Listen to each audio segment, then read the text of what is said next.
Welcome to the Encore offering of computer architecture. I'm David Wensloff. I'm a professor at the Princeton Department of Electrical Engineering, and my background is building many-core and multi-core microprocessors, both in academia and in industry. And for example, this is one of the microprocessors that I built while I was in industry, and this is actually a 64-core multi-core microprocessor, and that's actually put onto something like this board here. And you can see actually that that chip is under this heatsink on this board here. And in this course, you're going to be learning how to build processors with sort of complexity on the order of this. We're not in this course trying to teach you how to build basic processors. We will overview basic processors and basic in-order pipeline processors. But instead, in this course, we're going into much more detail about how to build out-of-order sequential processors, how do you build more advanced things like advanced caches, how do you go about building vector processors, how do you exploit different types of parallelism like instruction-level parallelism, thread-level parallelism, process-level parallelism, vector parallelism, etc. We'll also be going into detail about how to build cache coherence systems, and at the end of the course, we'll be talking about how to build multi-core and many-core microprocessors. And I wanted to point out that this course is an advanced computer architecture course. So we'll be going into much more detail. We're going to be learning how to build the inner working components, for instance, all the different structures and all the different algorithms you need in order to build these advanced modern-day microprocessors. And we won't be spending as much time looking at how to build processors, let's say, from 20 or 30 years ago. So in this Encore offering, we're going to be extending where we were for our first offering. And in our first offering, we had over 100,000 students registered. And this was really successful. We were very encouraged by this. And we want this offering to be just as successful. So please tell your friends. If you're sitting here at the beginning of this class, watching this video and saying, I know of a friend who might actually be helped by this course, let them know. If they're interested in the field, let them know. Also, if you're taking a computer architecture course at another university and you want to use as supplemental materials, please sign up and tell your friends to sign up. We try to make this course also useful for people who are currently taking a course at other universities. So let's stop and take a look at the philosophy of this course. So in this course, we're trying to have a high-quality course similar to what we have at Princeton. And this course is going to be rigorous. So we're going to use good textbooks, have hard problems, have a hard midterm, and a hard final. Now the trade-off here is that because this course is going to be so rigorous, you're going to learn a lot, and it's going to be very rewarding.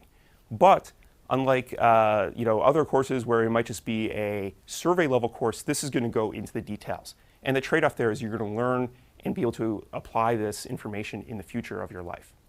I want to, while we were talking about rigor and sort of what goes about into a course, I want to talk about the two recommended textbooks for this course.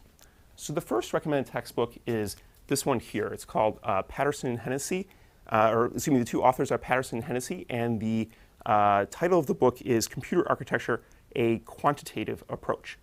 We're going to be using the 5th edition of this book, but for those of you who, and I highly recommend the 5th edition, but for those of you who are not able to either acquire the 5th edition or it's too expensive, you can also go about and try to get the 4th edition of the book, which has we'll be posting equivalent pages out of the 4th edition if they are available. So there's some topics which are covered only in the 5th edition, but not in the 4th edition.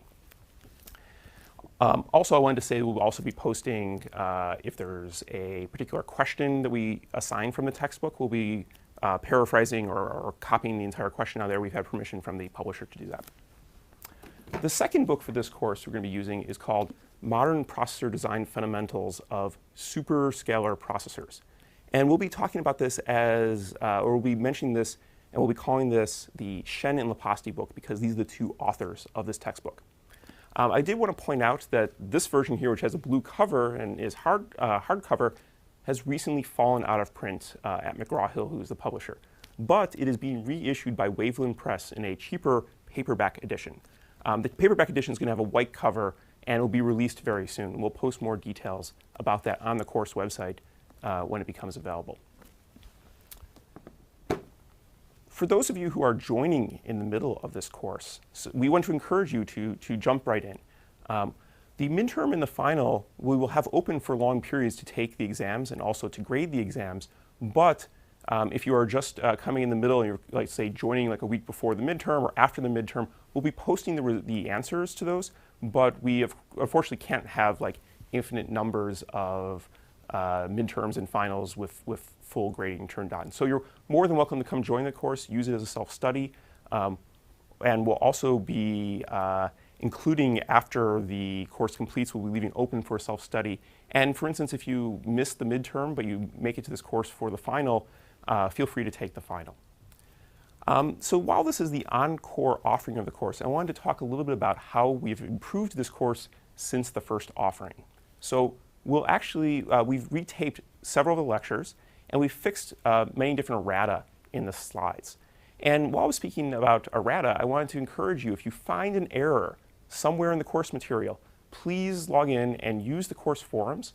Go to the course material errors forum and look through there to make sure that the error has not already been posted, but if it hasn't, please let us know. We really want to try to make this as best as possible, this course. So please go in there and post the problems, and we'll try to get them fixed as soon as possible. While I'm on the topic of forums, I also want to talk about language and region-specific meetup groups or study groups. We have a location on our forums where people can meet up and try to post in there if they are from a specific region or a specific language. I unfortunately only speak English, so I'm not going to be able to answer your questions in another language. But your fellow students might be able to help, and it might actually help you if you will, are able to discuss the different problems in the course in a different language. So look onto that website and look onto the forum in that specific sub-portion of the forum to post and try to form meetup groups. In our first offering, we actually had several physical meetup groups in different countries, and we had language-specific discussions that were quite in-depth about problems of this course. And that, from what we've heard, it really helped different students from around the world. Also, one of the things I wanted to talk about is surveys, and this is a difference from our first time offering this course. This time around, we're actually going to be sending you surveys at a regular basis. So there'll be one at the beginning of the course, there'll be one probably right before the midterm, one right after the midterm, and a couple at the end. And these, of course, are optional. You don't have to go and fill these out.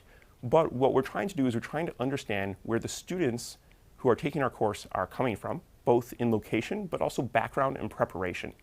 And one of the reasons we're doing this is to better tune the course for the future and make the course much better in the future.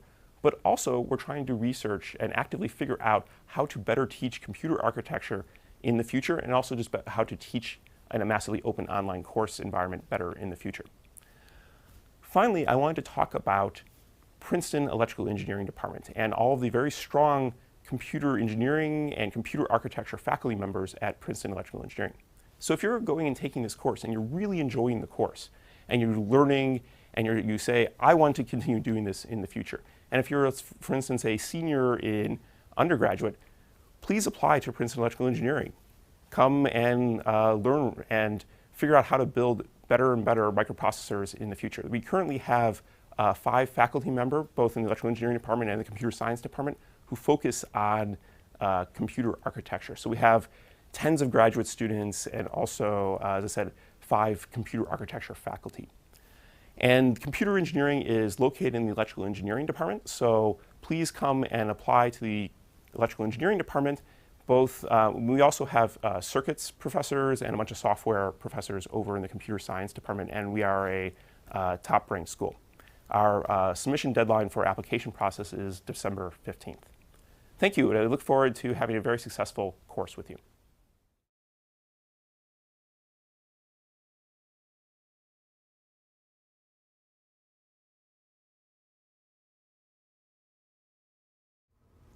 Welcome. So in this course, we're going to be learning about computer architecture. And this course is an adaptation of a course which I teach at Princeton University called ELE, or for Electrical Engineering 475. And I'm David Wensloff. I'm a professor here at Princeton. And my background is mostly looking at how to build many-core and multi-core microprocessors.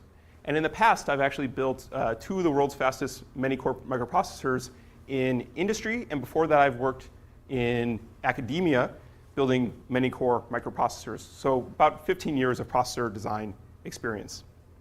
In today's lecture, we're going to be talking about an introduction or some opening to what is computer architecture, why do you want to learn computer architecture, how it's different than previous courses that you might have taken, so something like a computer organization class or a logic design course.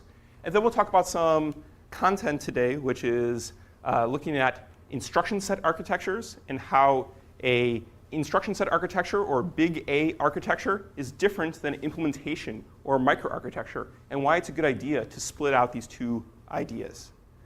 So let's take a step back and look at the course administration of this class and how this class is going to be organized.